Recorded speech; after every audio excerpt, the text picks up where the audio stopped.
Assalamualaikum warahmatullahi wabarakatuh. Perkenalkan, nama saya Ratih Kirantiani, jurusan Ekonomi Syariah semester 3. Di sini saya akan sedikit menjelaskan mengenai bukti-bukti keberadaan Allah. Keberadaan Allah Subhanahu wa Ta'ala merupakan tema sentral dalam ajaran Islam dan menjadi dasar keyakinan bagi kita setiap umat Muslim. Dalam Al-Quran terdapat berbagai dalil yang menunjukkan eksistensi Allah Subhanahu wa Ta'ala atau bukti-bukti keberadaan Allah Subhanahu wa Ta'ala yang dapat dipahami melalui penciptaan alam semesta, fitrah manusia, serta argumen akal. Penciptaan alam semesta menjadi salah satu bukti paling jelas akan keberadaan Allah. Namun, akal juga memainkan peran penting dalam memahami keberadaan Allah. Dengan menggunakan logika dan rasio, seseorang dapat menyimpulkan bahwa fenomena yang ada di alam semesta menunjukkan bahwa adanya pencipta yang bijak dan berkuasa.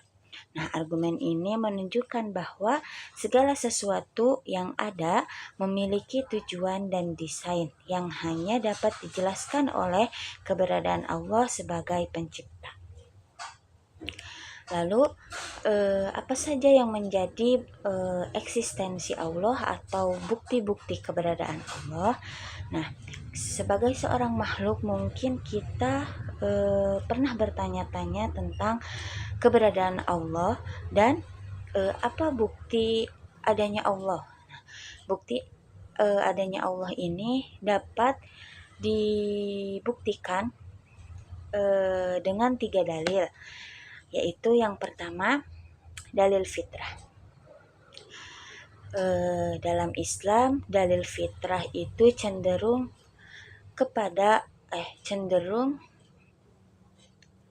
dalam Islam, fitrah adalah kecenderungan alami manusia untuk mengenal dan menyembah Allah.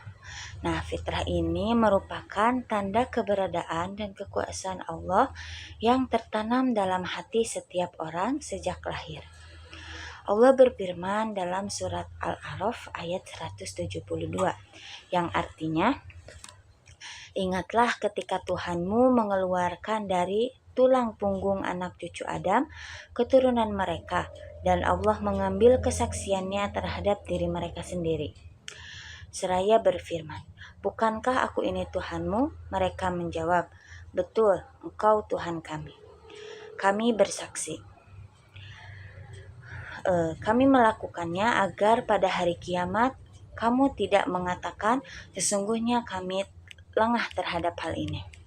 Nah, dalam ayat ini Allah menerangkan tentang janji yang dibuat pada waktu manusia dilahirkan dari rahim ibu mereka.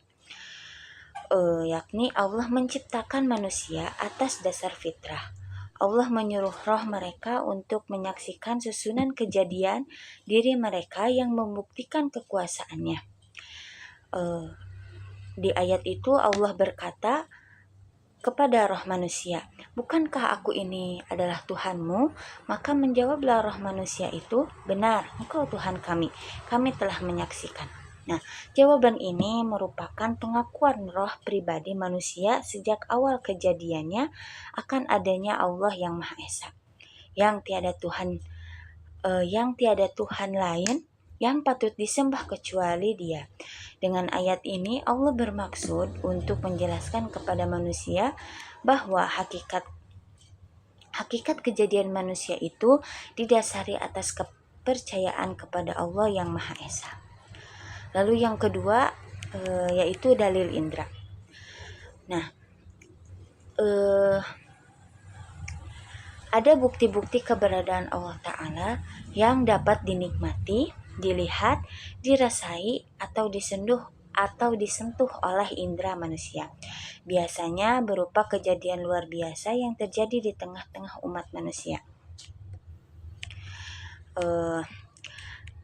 Allah berfirman dalam surat Al-Isra ayat 1 yang artinya Maha suci Allah yang telah memperjalankan hambanya Nabi Muhammad pada malam hari dari Masjidil Haram ke Masjidil Aqsa yang telah kami berkahi sekelilingnya agar kami perlihatkan kepadanya sebagian tanda-tanda kebesaran kami. Sesungguhnya dia maha mendengar lagi maha melihat.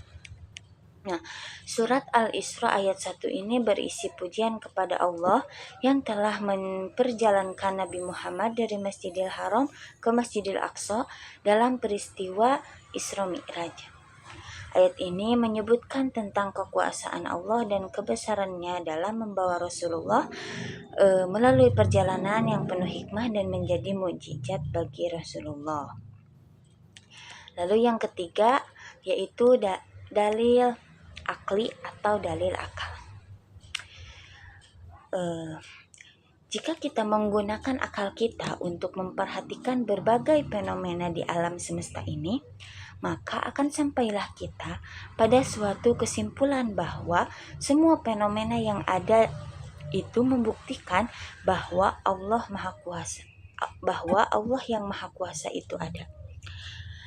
Dalil akli atau akal dalam Al-Quran adalah ayat-ayat yang mengajak manusia untuk menggunakan akal dalam memahami tanda-tanda kebesaran Allah melalui perenungan, logika, dan bukti-bukti di alam semesta serta penciptaan.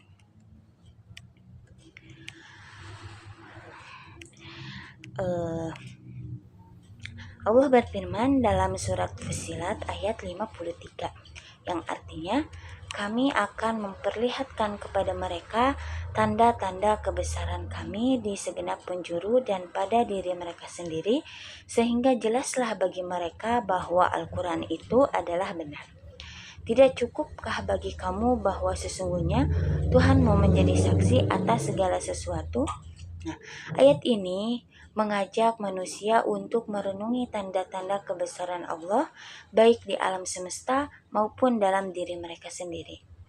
Melalui pengamatan dan perenungan terhadap alam dan diri, manusia akan sampai pada kesimpulan bahwa Allah adalah Sang Pencipta yang Maha Benar.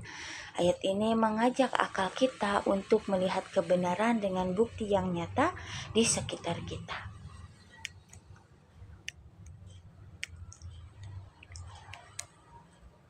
Lalu yang keempat yaitu dalil nakli.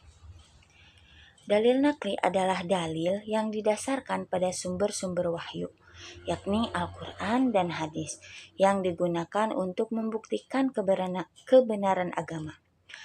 Dalil nakli menegaskan bahwa kebenaran datang dari Allah sebagai petunjuk bagi manusia. Allah berfirman dalam surat An-Nisa ayat 82 yang artinya, tidakkah mereka mentadaburi Al-Quran?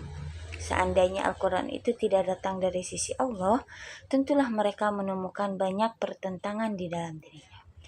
Ayat ini menunjukkan bahwa Al-Quran adalah wahyu yang sempurna dan terjaga dari kesalahan serta kontradiksi.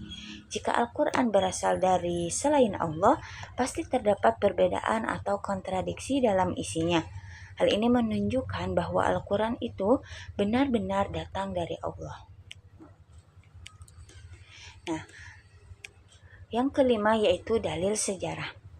Dalil sejarah dalam Al-Quran adalah ayat-ayat yang menceritakan peristiwa dan kisah umat terdahulu sebagai pelajaran untuk orang-orang yang datang kemudian.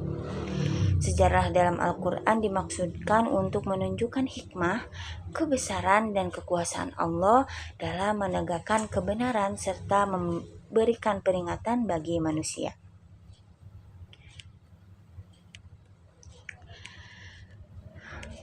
Selain eksistensi atau bukti-bukti keberadaan Allah, kita juga wajib untuk mengagungkan Allah. Mengagungkan Allah adalah suatu tindakan yang menunjukkan penghormatan dan pengakuan terhadap kebesarannya.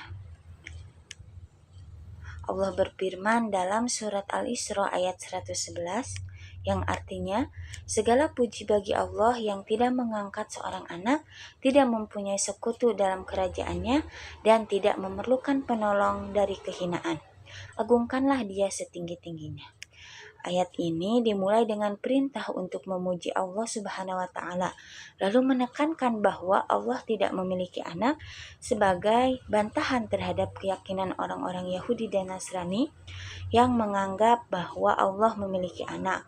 Dalam ayat ini Allah juga menegaskan bahwa Ia adalah Tuhan yang Maha Esa atau Tuhan yang satu, tidak ada sekutu dalam kerajaannya, dan tidak membutuhkan penolong dari kehinaan. Ayat ini juga berisi perintah untuk mengagungkan Allah dengan pengagungan yang setinggi-tingginya. Kita dapat mengagungkan Allah dalam kehidupan sehari-hari dengan contohnya dengan lalu bagaimana kita dapat sikap kita mengagungkan Allah dalam kehidupan sehari-hari. Kita bisa mengagungkan Allah dalam kehidupan sehari-hari dengan misalnya melaksanakan ibadah dengan khusyuk, berdoa dan memohon pertolongan hanya kepada Allah, membaca dan memahami Al-Quran, bersyukur atas nikmat Allah yang telah diberikan kepada kita. Lalu selanjutnya, selain eksistensi Allah, keberadaan Allah, mengagungkan Allah, lalu selanjutnya yaitu mentauhidkan Allah. Allah berfirman dalam Quran surat Al-Anbiya ayat 92 yang artinya, sesungguhnya ini agama tauhid adalah agamamu, agama yang satu, dan aku adalah Tuhanmu, maka sembahlah aku. Dalam ayat ini ditegaskan bahwa agama tauhid adalah agama untuk seluruh manusia dan merupakan agama yang satu, yaitu sama dalam akidah.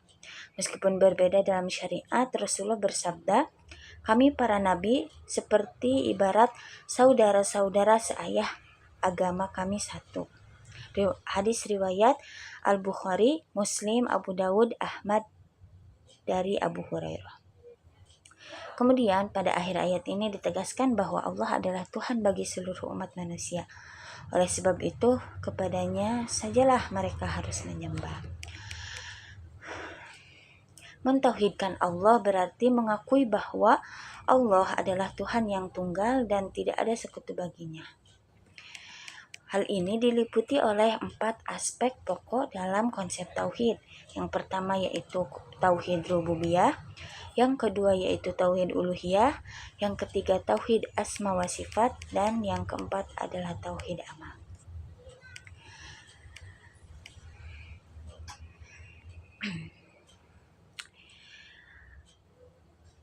Nah, kesimpulan dari penjelasan tadi dapat disimpulkan bahwa eksistensi Allah dapat dibuktikan melalui berbagai pendekatan, termasuk fitrah manusia yang mengakui adanya Tuhan, penciptaan alam semesta yang menunjukkan keteraturan dan kompleksitas yang tidak mungkin terjadi pada pencipta, serta penggunaan akal untuk memahami tanda-tanda kebesarannya. Selain itu, mukjizat para nabi dan penemuan ilmiah juga memperkuat keyakinan akan keberadaan Allah. Secara keseluruhan, semua bukti ini mengarah pada pengakuan bahwa Allah Subhanahu wa taala adalah pencipta dan penguasa alam semesta yang harus diakui dan disembah oleh setiap manusia. Mungkin itu yang bisa saya jelaskan. Mohon maaf apabila banyak kekurangan. Wassalamualaikum warahmatullahi wabarakatuh.